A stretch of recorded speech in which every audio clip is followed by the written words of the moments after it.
né, para aprender um pouco mais da parte do Senhor.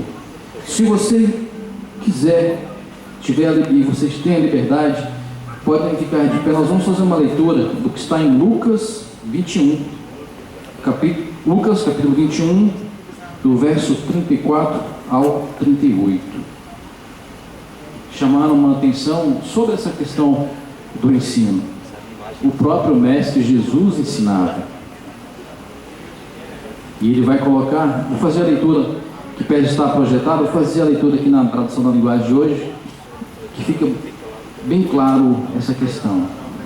Diz assim a palavra do Senhor: e Jesus terminou dizendo: fiquem alertas, não deixem que as festas, ou as bebedeiras, ou os problemas desta vida façam vocês ficarem tão ocupados que aquele dia pegue vocês de surpresa, como se fosse uma armadilha, pois ele cairá sobre todos no mundo inteiro.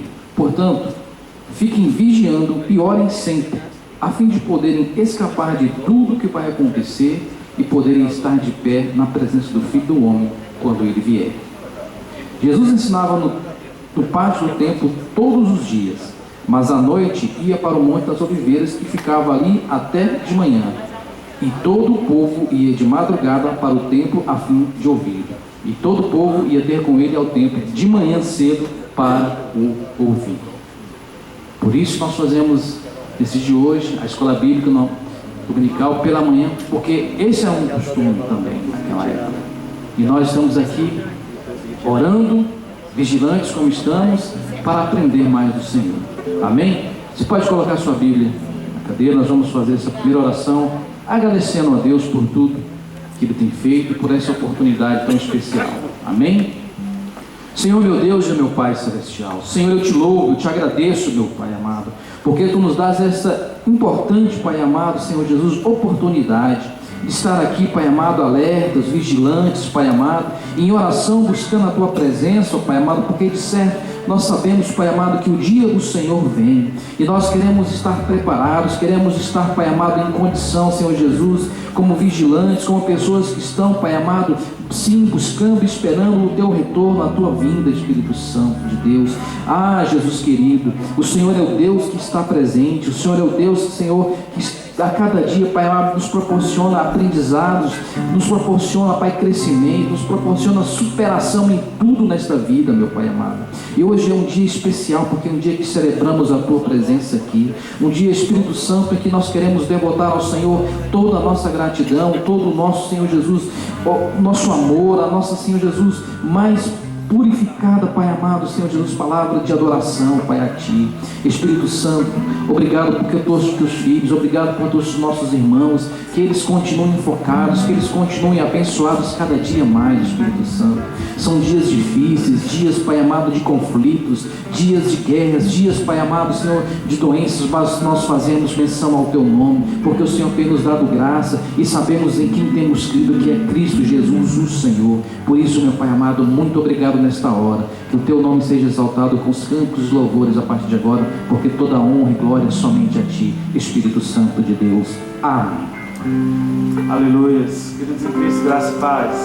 Você já cumprimentou seu irmão da direita e da esquerda, já abençoou ele aí com palavra de bênção nesta manhã. Mais um dia que o Senhor escolheu para mim e para você estarmos aqui na casa do nosso Pai, para bendizer, adorar e também para aprender dele, aprender muito mais dele. Desde já, desde seu coração aberto, seu coração disponível para adorar ao Senhor. É o que nós vamos fazer agora, né? Celebrar ao Senhor. Vamos dizer: Senhor, eu te quero cada dia mais. Amém? Nossas palmas.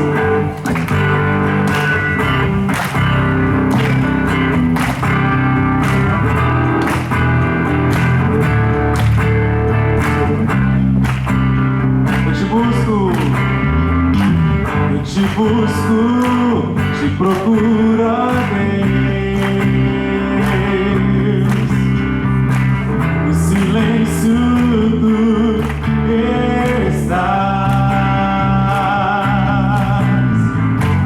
Eu te busco, toda hora espero em Ti, revela-te a mim, conhecer-te eu quero. Declare,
Aleluia, aplauda Ele bem forte.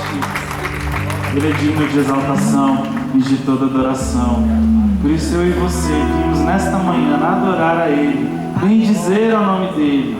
Isso é um motivo de grande alegria para nós estarmos aqui na casa dEle.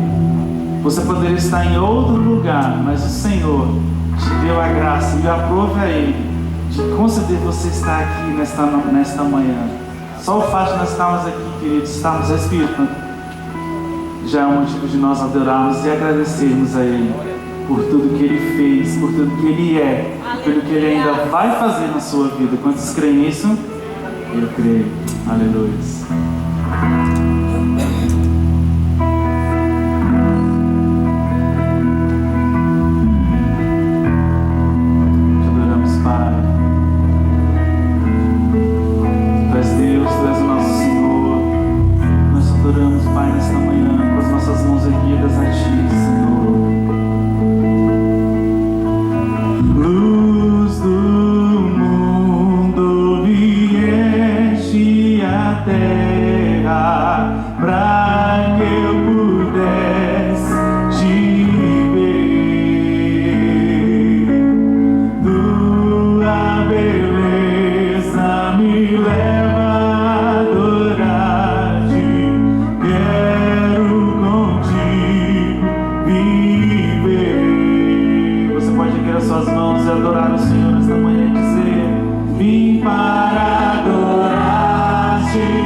Eu nunca saberei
toda a honra, toda a glória e todo o louvor.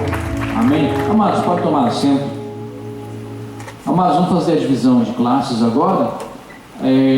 Aqueles que vieram para a aula com a nova criatura, já se preparando para o batismo, né? O pastor Joab está ali atrás, né? Já podem se dirigir ali para ter a aula de hoje. O evangelismo aqui no edifício Ebenezer, com o pastor Marcelo também ali atrás, né? Já podem se dirigir, né? E os demais permaneçam aqui na classe Ágape. Amém? Que o Senhor abençoe seus ouvidos, seu coração, esteja atento ao que o Senhor tem para nós nesta manhã. Vai ter transmissão hoje? À noite? Vai ter transmissão? Bom dia, meus queridos irmãos, graças e paz. Graças a Deus por mais uma semana, mais uma manhã, onde as misericórdias do Senhor certamente foram renovadas ao nosso favor. Hoje nós vamos falar um pouquinho, meus queridos, sobre não olhe para trás. O texto que vai ser lido vai ser sobre Gênesis 19, do 12 ao 26. Mesmo sentados, eu gostaria que a igreja abrisse a palavra do Senhor. É um texto um pouco conhecido, né, sobre a mulher de Ló, uma mulher que olhou para trás em um determinado momento da sua vida e, devido a isso, ela se transformou em estátua de sal.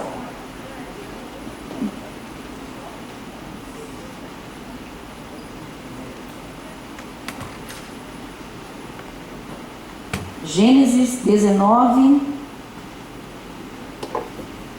do 12 em diante. Vai dizer o seguinte: então disseram os homens a Ló: tens aqui alguém mais dos teus, genro, ou teus filhos, ou tuas filhas? Todos quantos tens na cidade, faz-os sair deste lugar, pois vamos destruir este lugar, porque o seu clamor tem aumentado e tem chegado até a presença do Senhor. E o Senhor nos enviou a destruí-lo. Então saiu Ló e falou a seus genros que estavam para casar com suas filhas e disse: levantai-vos, saí-vos deste lugar, porque o Senhor há de destruir a cidade. Mas eles acharam que estavam com um gracejo com eles. Ao amanhecer apertaram os anjos com Ló, dizendo: levanta-te, toma tua mulher e as tuas filhas, que se encontram, para que não pereças no castigo da cidade. Como porém se demoravam, pegaram os homens pela mão, a ele, a sua mulher e as suas duas filhas, sendo o Senhor misericordioso, e tiraram e o puseram fora da cidade. Havendo fora da cidade, disse um deles: livra-te, salva a tua vida, não olhes para trás, nem pares em toda a campina, foge para o monte, para que não pereças. Respondeu Ló: assim não, meu senhor, eis que teu servo achou mercê diante de ti, e engrandeceste a tua misericórdia, para que mostraste, salvando minha vida. Não posso escapar no monte, pois receio que o mal me acompanhe e eu morra. Eis aqui uma cidade perto, da qual eu posso fugir, e é pequena. Permita que eu fuja para lá, porventura não é pequena, e nela viverá a minha alma. Disse-lhe: quanto a isso, estou de acordo, para não subverter a cidade em que acabas de falar. Apressa-te, refugia-te nela, pois nada posso fazer, enquanto não tiveres chegado lá. Por isso se chamou Zoar, o nome da cidade. Saiu o sol sobre a terra, quando Ló entrou em Zoar. Então o Senhor fez chover enxofre e fogo da parte do Senhor sobre Sodoma e Gomorra, e subverteu aquela cidade, e toda a campina, e todos os moradores da cidade, e o que nascia na terra. E a mulher de Ló olhou para trás, e converteu-se em uma estátua de sal. Meus queridos, nós vamos falar algumas lições acerca dessa história, por título que eu coloquei na ministração: não olhes para trás e prossiga. E só contextualizando, talvez você que esteja nos ouvindo, aí até mesmo em um momento posterior, o que acontece? Sodoma e Gomorra era uma cidade que ela estava completamente corrompida com o pecado. Eles viviam totalmente já virados as costas para Deus, de acordo com seus bel prazer, de acordo com o que a sua carnalidade queria naquele momento. E não era uma coisa, um fato isolado, era uma cidade toda corrompida. E a Bíblia diz que o juízo de Deus, ele veio para se manifestar sobre aquelas duas cidades por causa dos seus pecados. Só que o que acontece? Ló morava naquela cidade. E Ló era o quê? Ele era sobrinho de Abraão. Abraão, a quem o Senhor tinha tirado da sua cidade e tinha feito uma promessa para Abraão. E Deus revela para Abraão que ele iria destruir Sodoma e Gomorra. E Abraão começa a se preocupar. Por quê? Porque ele tinha a sua família também, uma parte dela, digamos assim, naquele local. E a Bíblia vai dizer, no momento anterior, que Abraão chega e fala assim: mas o Senhor Deus, que é justo, se o Senhor encontrar 50 pessoas naquela terra justo, o Senhor destruiria uma terra toda e não pouparia a vida de 50 pessoas.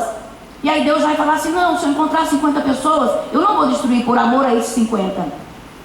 E aí Abraão começa a orar e intensificar mais as suas intercessões em favor daquela cidade. E aí ele fala: mas se faltar 5, só por causa de 5, o Senhor vai destruir aquela cidade? E aí Deus fala: não, por causa de 5 não, eu ainda manterei aquela cidade intacta se houver 45 pessoas. E Abraão começa a intensificar mais e mais. Aí ele chega a falar em 40, em 30, em 20. E aí ele chega a usar Deus e fala assim: só mais uma vez, Senhor. Se o Senhor porventura encontrar 10 pessoas justas dentro daquela cidade, o Senhor não pouparia? Ou se o Senhor ia destruir por causa de 10 justos, o Senhor é justo. E Deus, ele chega, obviamente, conhecendo a intenção de Abraão, conhecendo a intenção do coração, que Deus conhece de todos. Deus fala: não, se eu encontrar 10 pessoas, eu não destruirei a cidade. O interessante é que Deus, ele conhece a intenção de Abraão, ele conhece a situação, e o fato é que não foi encontrada 10 pessoas justas naquela cidade. E Deus envia 2 anjos ali para o quê? Para destruir a cidade. Só que Deus conhecia a intenção do coração de Abraão, e Deus sabia que no fundo Abraão queria alcançar a sua família, e mesmo assim Deus, destruindo a cidade, ele aprove a Deus promover um grande livramento para Ló, para sua esposa, suas filhas, e na verdade era até para atingir os próprios genros.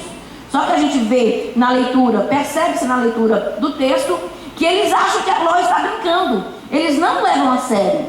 Então o que acontece? Deus, ele vem e provém o livramento. Gênesis, deixa eu só abrir aqui de novo, meus irmãos, que eu acabei de fechar.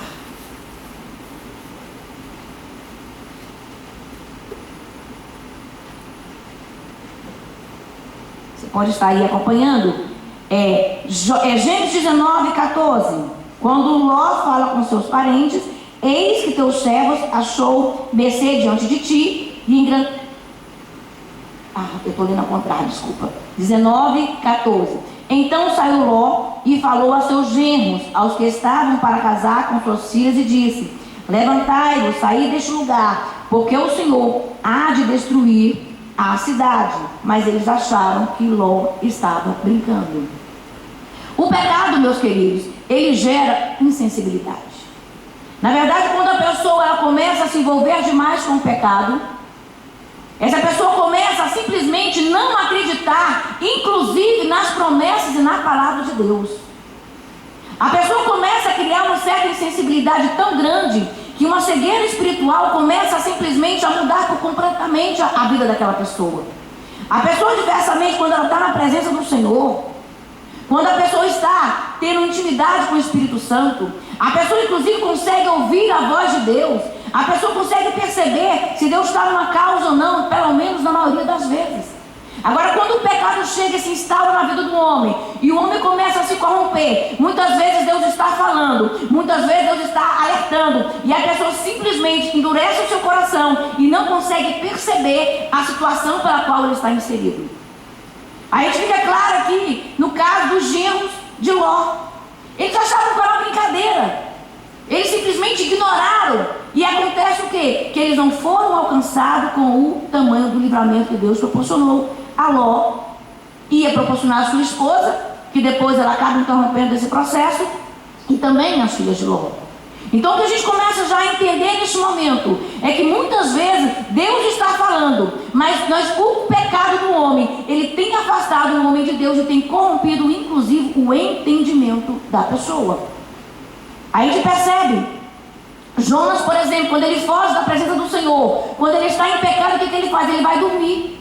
Ele vai lá para o porão, lá no barco, ele vai simplesmente dormir. E quando a tempestade começa a assolar, quando as pessoas começam a ficar desesperadas, Jonas está o quê? Está dormindo. Ou seja, totalmente alheio à situação, totalmente indiferente àquela situação. Então nós temos que tomar muito cuidado com a nossa postura diante de Deus, com a nossa vida em santidade. Nós temos que tomar muito cuidado com o pecado, que ele vem de uma forma muito leve, ele vem disfarçado. Muitas vezes ele vem numa situação em que nós estamos envolvidos em uma certa fragilidade e nós começamos a nos corromper. Então, não tem nada não. A gente começa a criar justificativas para permanecer numa vida de pecado.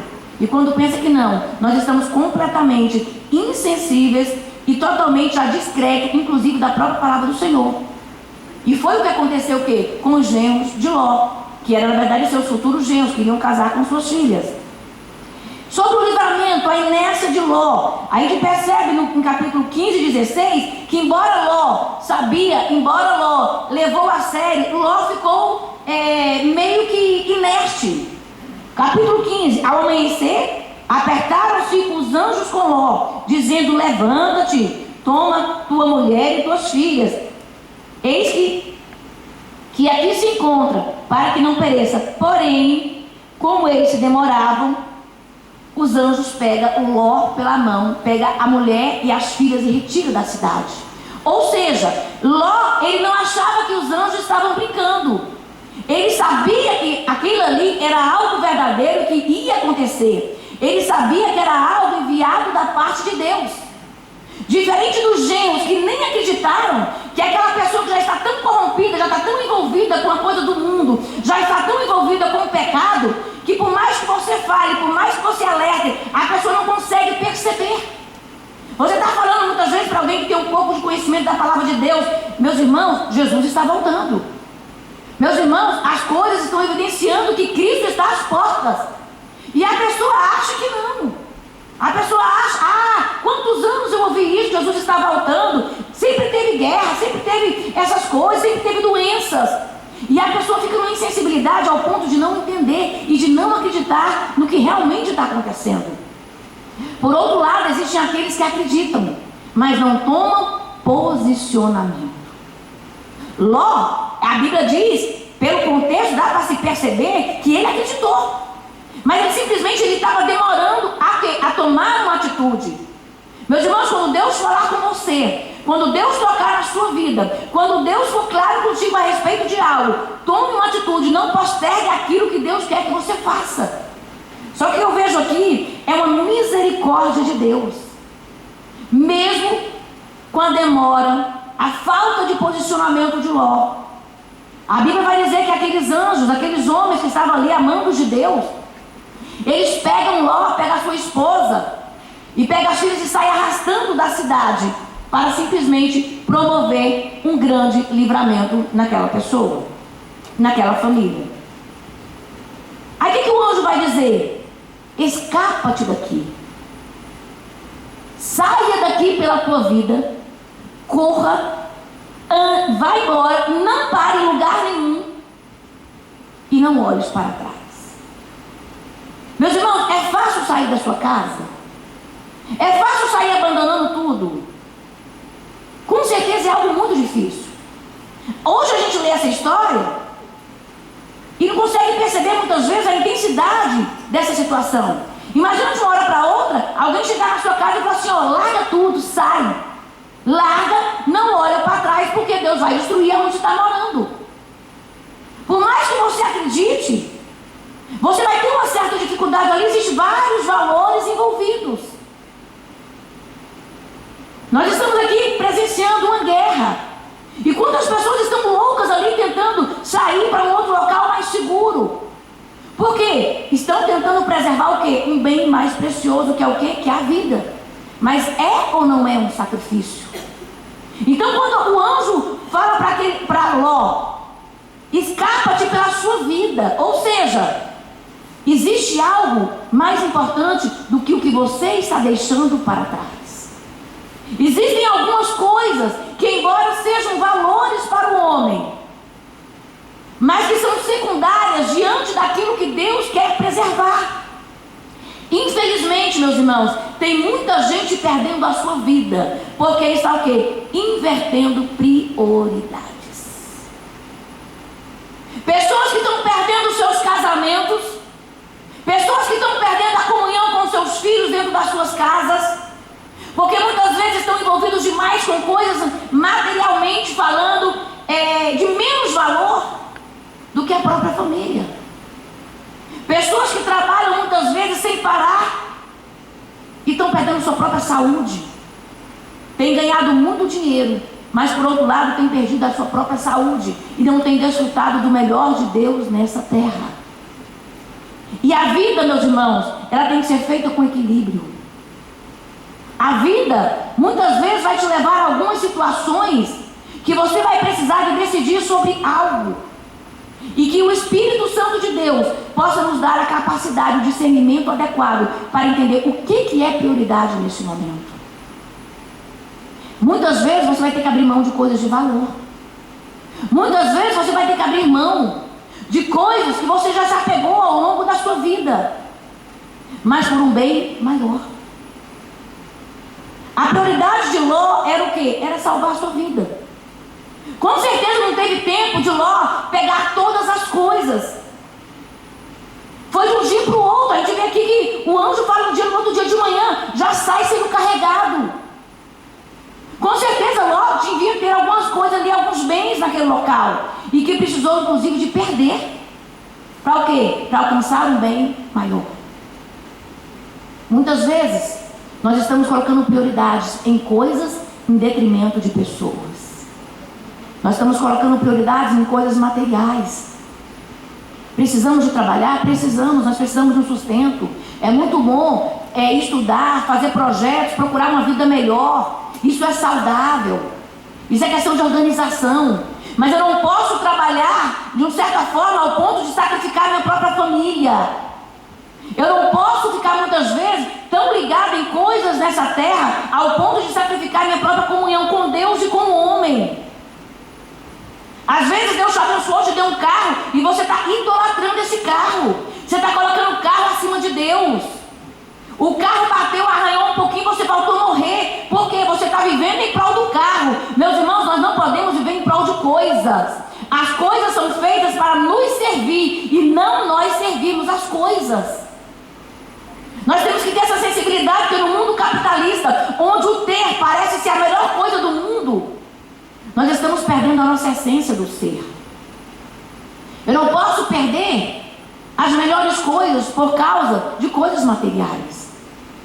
Você compra um carro, você coloca nele o coração.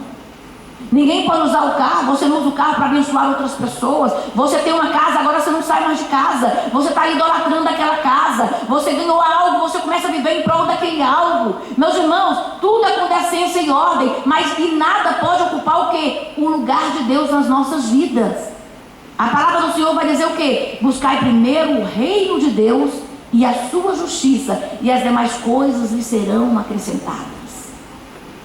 Conseguir um novo emprego é para a glória de Deus. Conseguir uma nova casa é para o nome do Senhor ser glorificado. Conseguir um novo carro é para o nome do Senhor ser glorificado. Está passando por lutas é para o nome do Senhor ser glorificado e não para ser um motivo de murmuração, de macular o seu relacionamento com Deus. Tomamos cuidado para não termos o que? Inversão de valores. A prioridade de Ló era salvar a vida dele. E o anjo foi claro: escapa-te pela sua vida. Eu não estou mandando você fugir para você ir ali conseguir um bem maior, um bem material, para você fugir de uma casa e ganhar uma casa melhor, para você largar aquele carro e ganhar um carro melhor. Não, ali estava em jogo a própria vida de Ló. E muitas vezes, meus irmãos, a nossa vida espiritual está em jogo e nós não temos percebido. Nós temos levado a nossa vida de qualquer maneira. Nós já não temos uma vida de oração como deveríamos ter. Nós não temos mais uma vida de consagração, de separação como deveríamos ter. Nós estamos invertendo as coisas e nós estamos colocando em xeque a nossa vida espiritual. A prioridade de Ló é salvar a vida, e a prioridade do cristão é alcançar a vida eterna. Jesus Cristo morreu, Jesus Cristo ressuscitou. O passaporte para você entrar na eternidade, ele já está pago. Mas nós temos que tomar cuidado, porque se eu inverter as minhas prioridades, eu posso estar trocando a minha salvação por algo passageiro, por algo simples, por algo que vai me dar um prazer momentâneo, algo que vai me satisfazer de uma forma pontual. Cuidado, não troque algo que é passageiro por algo que é eterno. Nós temos que colocar na nossa mente o seguinte: a prioridade na minha vida, na sua vida, é o reino de Deus. Nós temos que buscar o reino de Deus. Eu estou procurando um novo concurso, mas é para a glória de Deus, é para que o nome do Senhor seja glorificado. Meus irmãos, a Bíblia, Deus, Ele muitas vezes, Ele vai te dar o melhor mesmo. A Bíblia vai dizer: se quiseres e me ouvires, comereis o melhor dessa terra. Então, você pode se habilitar, você pode se capacitar, você pode lutar para ter uma boa colocação no setor público, você pode lutar para ter a sua empresa, você pode lutar para expandir economicamente falando, até mesmo porque se tudo que é seu é de Deus, o seu dinheiro vai ser para abençoar e não vai ser uma maldição na sua vida. Agora, o que não pode acontecer é você colocar coisas no lugar de Deus, é você valorizar mais as coisas do que as coisas de Deus. É você começar agora a viver em prol das coisas em detrimento das coisas de Deus. Nós temos que tomar muito cuidado. O que tem sido prioridade nas nossas vidas? O que eu tenho realmente investido? O que eu não abro mão? Infelizmente, tem muitas pessoas abrindo mão da sua própria salvação por causa de coisas terrenas e de coisas passageiras. Meus queridos, o anjo, ele deu 2 ordens muito objetivas: não olhes para trás e não pare. Não era algo complexo, embora não fosse fácil. Não é fácil largar tudo e sair. Eu posso simplesmente olhar para isso e ver na nossa vida espiritual. A Bíblia diz que quem não abre mão da sua própria vida não pode ter a vida eterna. Mas quem renuncia à sua própria vida por amor de Cristo, esse já tem a vida eterna. Meus irmãos, para seguir a Cristo, eu tenho que abrir mão da minha vida. Eu tenho que abrir mão dos meus sonhos para viver os sonhos de Deus. Eu tenho que abrir mão das minhas vontades para viver a vontade de Deus. Jesus, quando veio nessa terra, o nosso maior exemplo, ele deixou muito claro: a minha vontade é o que? É fazer a vontade do Pai. Qual é a sua vontade? O que você tem buscado nessa terra?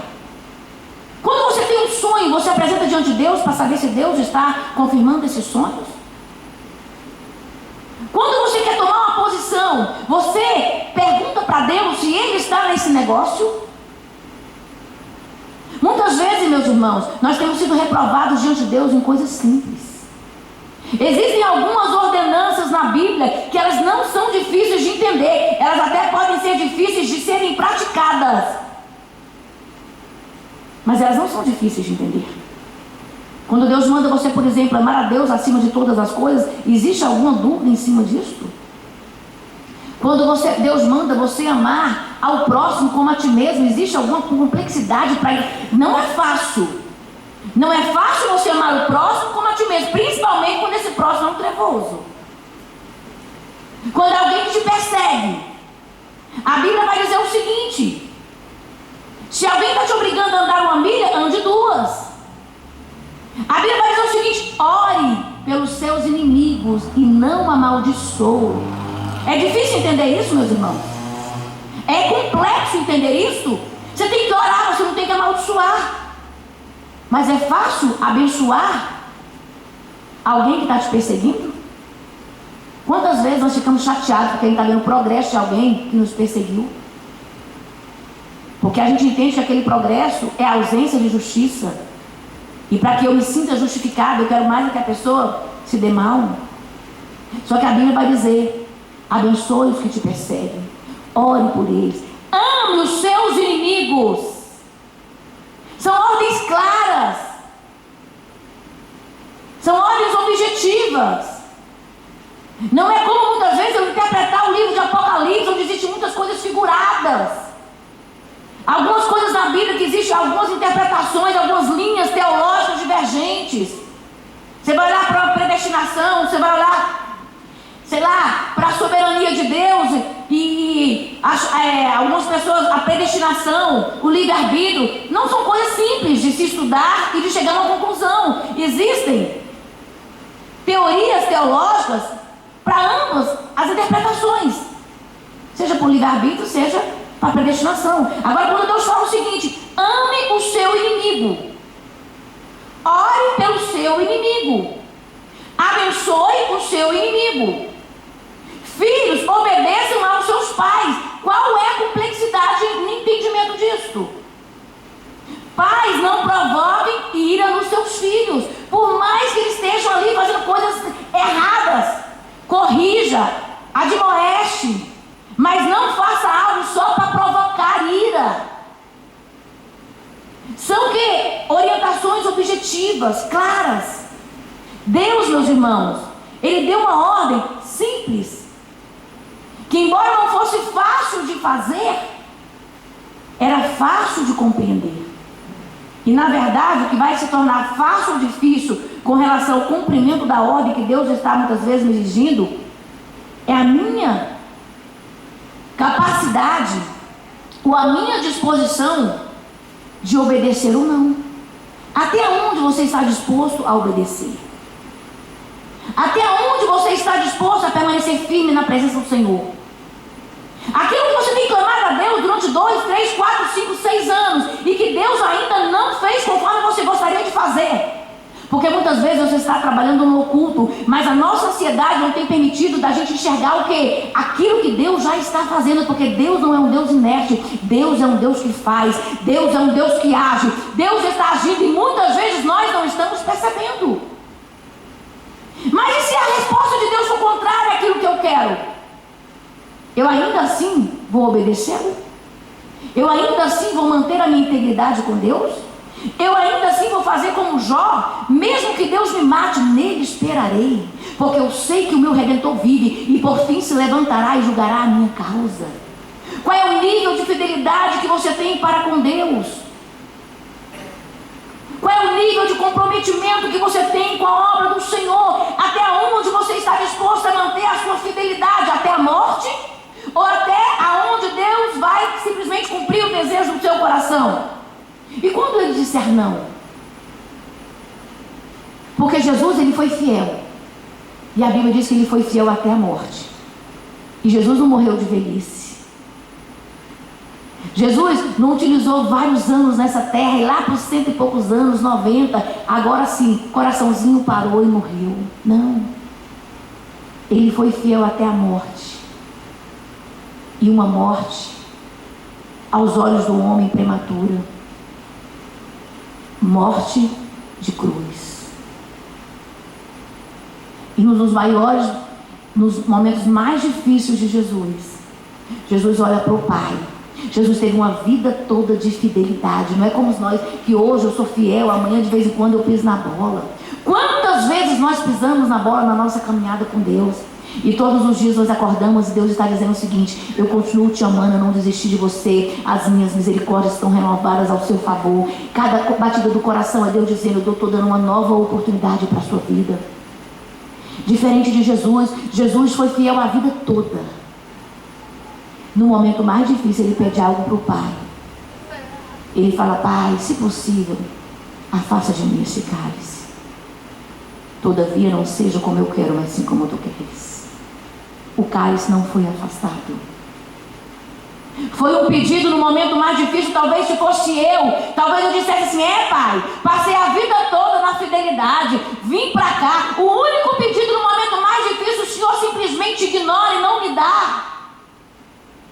Quantas vezes nós queremos revoltar até mesmo com Deus, direto ou indiretamente, porque as coisas não estão acontecendo do jeito que eu gostaria que acontecesse. Meus irmãos, Deus quer levantar uma igreja fiel, uma igreja que ama, uma igreja que obedece, independente da situação, independente das adversidades que nós estamos vivendo, é ser fiel até a morte. Jesus foi este exemplo. E muitas vezes nós estamos sendo reprovados em ordem simples. Porque é difícil, mas é possível. Porque se nós estivermos cheios do Espírito Santo de Deus, Ele Ele vai nos capacitar para nós permanecermos firmes até a vinda de Jesus ou até a nossa partida aqui dessa terra. Eram duas ordens: não olhe para trás e não pares. Mas olha só o que aconteceu. Depois de uma ordem, a mulher de Ló, a Bíblia diz que ela olha para trás. Ela toma uma atitude. Meus irmãos, quando Deus está mandando você fazer algo, e quando eu falo que Deus está mandando, eu não estou querendo dizer que alguém vai chegar na sua cabeça de uma forma profética. Eis que eu te digo, Deus está mandando isso e isso. Existem ordenanças aqui, ó. Deus não precisa de mandar você amar o seu inimigo utilizando outras pessoas, porque Ele já falou na palavra dele. Deus não precisa de usar o profeta para dizer o seguinte: você precisa perdoar, porque Ele já falou na palavra dele.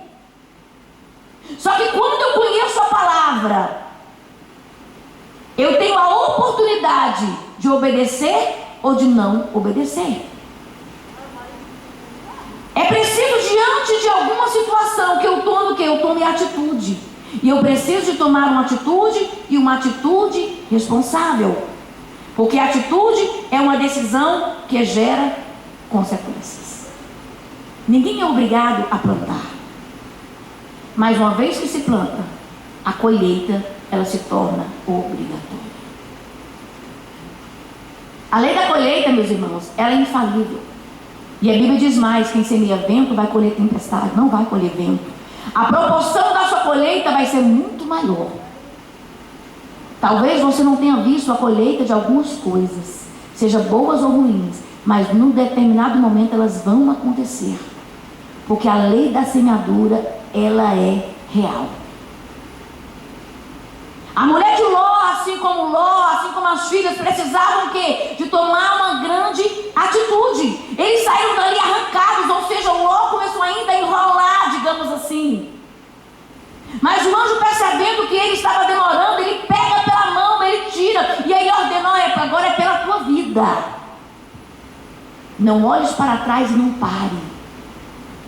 A ordem de Deus para a igreja: não olhe para trás. Não pare na caminhada. Está desanimado? Peça ânimo do Senhor, porque o Senhor renova as forças dos que estão caídos, de quem não tem vigor. A Bíblia vai dizer que por 7 vezes cairá o justo, mas não ficará prostrado, porque Deus há de levantar e há de sustentar. A nossa vida é processo. Nós não vamos parar, nós não vamos desanimar. Agora, meus irmãos, é preciso tomar atitude.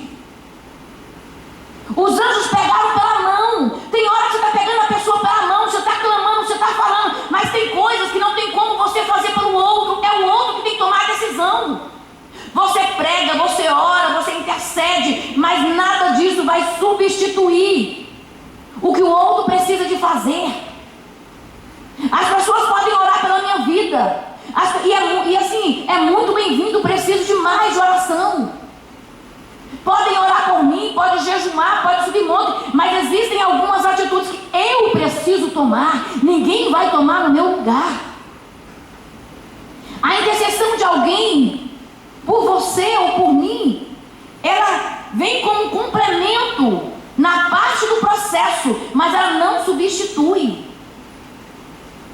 Os anjos foram lá, deu o decreto de Deus, foi claro: olha, vamos destruir. Eu estou com uma ordem, como se ele falasse assim: eu estou com um alvará aqui, ó, da parte de Deus me autorizando a destruir toda a cidade, mas Deus quer poupar a sua vida, Deus quer poupar a tua família, vamos embora daqui. Aí um começa a achar que é brincadeira e ficou por lá mesmo. Aí os outros acreditaram, mas não tomaram atitude. O anjo vem, o anjo arrasta aquelas pessoas. Quando chega em um determinado lugar, o anjo fala: não olha para trás. O que a mulher faz? A mulher olha para trás. Adiantou? Adiantou o anjo ter tirado? Adiantou o anjo ter orientado? Adiantou muitas vezes ter se convencido que era verdade, mas não ter obedecido? Cuidado. Existem coisas que ninguém pode fazer por você. Existem coisas que ninguém pode fazer por mim. Existem coisas que eu não posso fazer pela pessoa que eu estou intercedendo. Eu estou orando pela pessoa, eu estou pedindo para Deus abrir os olhos espirituais daquela pessoa, mas se a pessoa não tomar posição, ela vai sofrer as consequências. Isso é a lei da semeadura. E às vezes você ama demais alguém e você ora, porque você consegue entender que ele está no caminho inadequado, que se ele permanecer, vai ser muito sério as consequências. E você ora, e você clama, e você abre o olho, e você adverte, você mostra as consequências. Mas se a pessoa não tomar atitude, não adianta. A sua oração não vai substituir a atitude da pessoa. A pessoa tem que se posicionar. Agora, entre parênteses, eu não estou dizendo que você tem que parar de orar. Ah, mas ele nunca tomou atitude, eu vou parar de orar porque não quer. Meus irmãos, enquanto o coração estiver batendo, enquanto você estiver consciente, ore pelas pessoas. Clame por a tua família. Clame pelos teus amigos. Clame pelos teus inimigos. Independente se as atitudes deles são ou não favoráveis ao seu olhar. Deus tem um plano na vida de cada um de uma forma peculiar, de uma forma diferenciada. Você não sabe quanto tempo aquela pessoa tem de vida. Às vezes você está olhando para uma pessoa que vai viver 60 anos e ele está no 45. Deus sabe que daqui a 15 anos essa pessoa vai morrer. Mas você não sabe. Ora por ela, porque enquanto ela estiver viva, existe uma oportunidade de salvação. E o papel da igreja aqui não é julgar. O papel da igreja é clamar. É pregar, é orar, é sentir a dor do próximo. Eu não posso, porque as evidências são desfavoráveis, parar de clamar. Você imagina no tempo de Paulo, alguém sendo tocado para orar por Paulo, Paulo perseguindo, Paulo matando, e Deus dizendo para a igreja, ore por ele. Imagina os discípulos naquele momento, aquela igreja inicial ali, que ainda não tinha sido chamada de igreja, mas que tinha pessoas ali servindo ao Senhor Jesus, e que orava, que se reunia, e não tinha sido chamado de cristãos, digamos, mas imaginem eles orando, porque eles foram discipulados por Cristo, e Cristo orientou a orar pelos inimigos, e Paulo era o quê? O inimigo da igreja. Aí imagina a igreja orando, imagina os discípulos orando.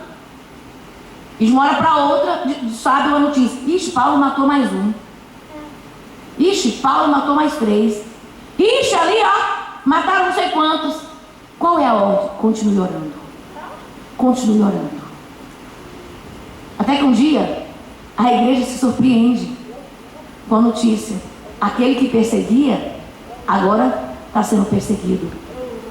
Aquele que matava, agora está simplesmente falando de Jesus, está pregando Jesus. Meus irmãos, no início as pessoas nem queriam acreditar. As pessoas simplesmente não acreditavam. Por quê? Porque era um perseguidor.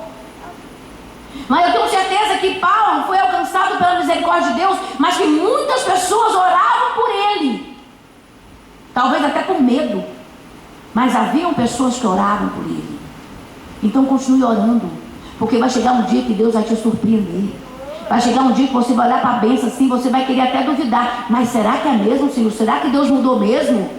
Porque uma pessoa que não tem condição. Será? Não é a mesma pessoa não. Deus pegou o coração de pedra, Deus esmiuçou e Deus fez um coração de carne. Porque Deus é Deus. Deus tem poder. Quando Deus entra numa causa para resolver, Ele simplesmente é Deus. A nossa intenção nessa terra e o nosso objetivo é de orar, é de clamar, é de repreender potestade e principados. Muitas vezes uma pessoa está cega porque ela está aprisionada por demônios, e nós, como igreja do Senhor Jesus, nós temos que nos levantar e repreender essas potestades.